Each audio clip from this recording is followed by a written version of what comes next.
To the few who love no. To the few who love me and to whom I love. To those who feel rather than to those who think. To the dreamers and those who put faith in dreams as in the only realities. Edgar! Fanny! What are you doing in New York? We saw you in the paper. You were speaking today. We wouldn't miss it for the world. We? Yeah, charge a ridiculous fee in the city. Did you expect me to walk here in the rain? Of course not, Fanny. I fear the weather may keep your audience away. What I am propounding will revolutionize the world of physical and metaphysical science. I say this calmly, but I say it. Rufus, I am confident my audience will come. You confident they'll stay? I promise not to read it in its entirety. You'll get your 50 cents worth. Well, that's right. Not that an audience wouldn't be enraptured by every word of anything you say. The paper said you were speaking on the cosmogony of the universe. What exactly does that mean? I have solved the mystery of the origin of everything, which is why I offer this book of truths. Rather lofty claim. Whose truths? Yours? You tell me, Rufus. What do you think of this? So, you and Eureka. Yes, Since when? he took care of me when I was ill. You were ill? Why didn't you tell me? Oh, it's fine. Just a cough, nothing more. That's how it started in Virginia. Right. How is she? Oh, Edgar, I'm so sorry. I am. Excuse me for interrupting. Pleasantries aside, of course.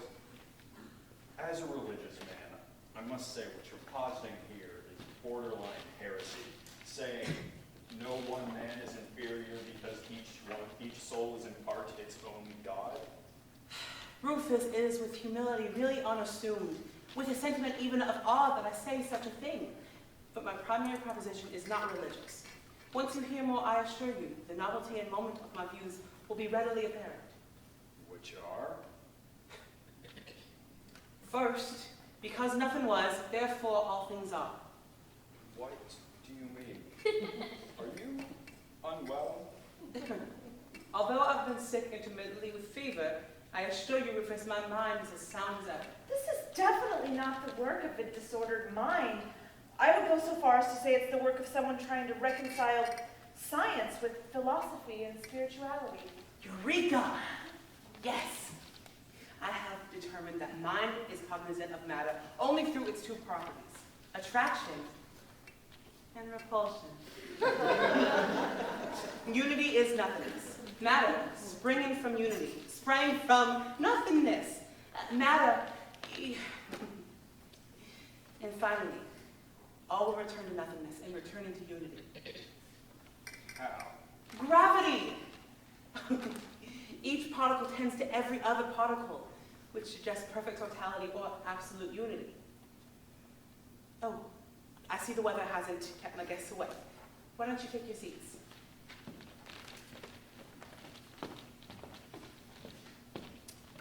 Good evening, my esteemed colleagues and dear friends.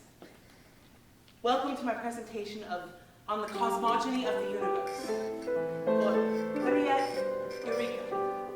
Let me guide you as we reveal the majesty of all things.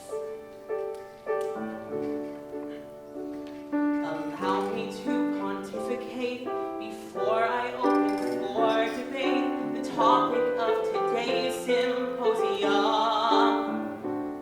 This may sound strange and rather odd, but I believe we all are God, and I will prove it from this podium.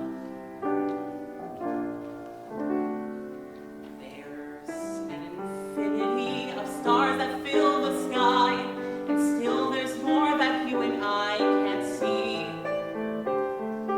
Just as the rising sun must die when dusk arrives, we navigate our lives to some degree.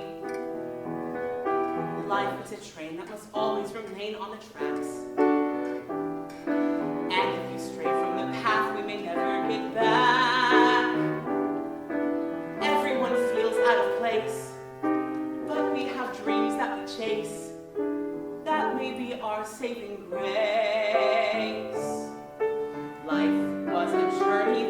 struggle